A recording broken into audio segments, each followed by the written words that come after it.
ਬਿਸਮਿਲ੍ਲਾਹਿਰਰਹਿਮਾਨਿਰਰਹੀਮ।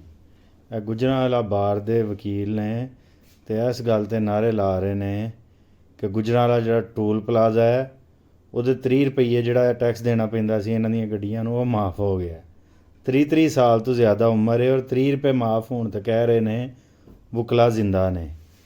ਵਕੀਲ ਅਰਬੀ ਜ਼ਬਾਨ ਦਾ ਲਫ਼ਜ਼ ਹੈ, ਐਡਵੋਕੇਟ ਅੰਗਰੇਜ਼ੀ ਦਾ। ਅਤੇ ਵਕੀਲ ਇਹਨਾਂ ਕੋਲ ਸਵਾਲ ਹੈ ਮੇਰਾ ਵਕੀਲਾਂ ਕੋਲੋਂ ਕਿ ਜਦੋਂ ਅੰਗਰੇਜ਼ ਨਹੀਂ ਸੀ ਆਇਆ ਉਦੋਂ ਵਕੀਲ ਨਹੀਂ ਸਨ ਹੈ 1400 ਸਾਲ ਦੀ ਤਰੀਕ 'ਚ ਮੁਸਲਮਾਨਾਂ ਦੀ 'ਚ, ਅਤੇ ਉਦੋਂ ਵਕੀਲਾਂ ਦਾ ਕੀ ਲਿਬਾਸ ਸੀ?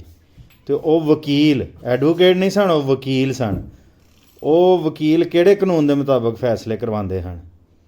ਅਤੇ ਤੁਸੀਂ ਤਾਂ ਮਤਲਬ ਵਰਦੀ ਵੀ ਤੁਹਾਡੀ ਕਾਲੀ ਹੈ, ਅੰਗਰੇਜ਼ਾਂ ਨੇ ਦਿੱਤੀ ਹੈ। ਗਰਮੀਆਂ ਦੇ ਵਿੱਚ ਪੰਜਾਬ ਦੇ ਵਿੱਚ ਕਾਲੀ ਵਰਦੀ ਪਾਉਣ ਦਾ ਮਤਲਬ ਮੌਤ ਨੂੰ ਮਾਸੀ ਕਹਿਣ ਵਾਲੀ ਗੱਲ ਹੈ ਕਿ ਹੋਰ ਗਰਮੀ ਲੱਗੇ, ਹੋਰ ਦਿਮਾਗ ਖਰਾਬ ਹੋਏ। ਅਤੇ ਅੱਜ ਤੱਕ ਤੁਸੀਂ ਇਸ ਵਰਦੀ ਤੋਂ ਆਜ਼ਾਦੀ ਨਹੀਂ ਲੈ ਸਕੇ ਅਤੇ 30 ਰੁਪਈਏ ਬਚ ਗਏ ਨੇ ਅਤੇ ਤੁਸੀਂ ਜ਼ਿੰਦਾ ਹੋ ਗਏ ਹੋ। ਜਿਸ ਦਿਨ ਤੁਸੀਂ ਇਹ ਕਾਲੀ ਵਰਦੀ ਤੋਂ ਆਜ਼ਾਦੀ ਲਵੋਗੇ ਫਿਰ ਐਂਗਲੋ ਸੈਕਸਨ ਕਾਨੂੰਨ ਤੋਂ ਆਜ਼ਾਦੀ ਲਵੋਗੇ। ਅੱਜ ਵੀ ਫੈਸਲੇ ਤੁਹਾਡੀਆਂ ਅਦਾਲਤਾਂ 'ਚ ਅੰਗਰੇਜ਼ ਦੇ ਕਾਨੂੰਨ ਦੇ ਮੁਤਾਬਕ ਹੁੰਦੇ ਨੇ।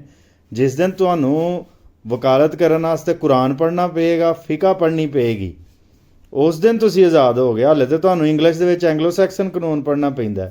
ਸਿਰਫ ਯਾਰ 30 ਰੁਪਈਆਂ ਦੇ ਨਾਲ ਹੀ ਤੁਸੀਂ ਆਜ਼ਾਦ ਹੋ ਗਏ ਹੋ। ਔਰ ਮਾਸ਼ਰੇ ਦੇ ਵਿੱਚ ਕਾਨੂੰਨ ਦਾ ਮਕਸਦ ਕੀ ਹੁੰਦਾ ਹੈ ਕਿ ਹਰ ਬੰਦੇ ਨੂੰ ਇੱਕੋ ਜਿਹੇ ਹਕੂਕ ਮਿਲਣ।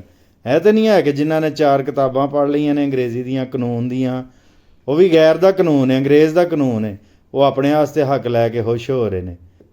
ਕਾਨੂੰਨ ਦਾ ਮਕਸਦ ਸਮਝੋ ਨਾ ਯਾਰ। ਤੁਸੀਂ ਜੇ ਪੜ੍ਹ ਲਿਆ ਕਾਨੂੰਨ ਤਾਂ ਤੁਹਾਡੀ ਮਿਹਰਬਾਨੀ ਹੈ। ਆਪਣੇ ਵਾਸਤੇ ਰਾਇਤਾਂ ਨਾ ਲਵੋ, ਮਾਸ਼ਰੇ ਵਾਸਤੇ ਰਾਇਤ ਲਵੋ ਨਾ। ਪੂਰੇ ਮਾਸ਼ਰੇ ਦੇ ਉੱਤੇ ਜਿਹੜੇ ਜ਼ਾਲਮਾਨਾ ਟੈਕਸ ਲੱਗ ਰਹੇ ਨੇ, ਜੇ ਉਹਨਾਂ ਨੂੰ ਜਦੋਂ ਮਾफ़ ਕਰਾਓਗੇ ਔਰ ਮਾਸ਼ਰੇ 'ਚ ਜਦੋਂ ਬਿਹਤਰੀ ਲੈ ਕੇ ਆਓਗੇ, ਉਦੋਂ ਅਸੀਂ ਮੰਨਾਂਗੇ ਕਿ ਤੁਸੀਂ ਜ਼ਿੰਦਾ ਹੋ। ਜਿੱਦਣ ਆਪਣਾ ਕਾਨੂੰਨ ਆਏਗਾ, ਇਸਲਾਮ ਦਾ ਕਾਨੂੰਨ ਆਏਗਾ, ਆਪਣਾ ਲਿਬਾਸ ਆਏਗਾ, ਤੁਸੀਂ ਪਾਓਗੇ, ਉਸ ਦਿਨ ਮੈਂ ਤੁਹਾਨੂੰ ਜ਼ਿੰਦਾ ਮੰਨਾਂਗਾ। 30 ਰੁਪਈਏ ਬਚਣ ਦੇ ਨਾਲ ਕੋਈ ਵੀ ਨਹੀਂ ਜ਼ਿੰਦਾ ਹੁੰਦਾ।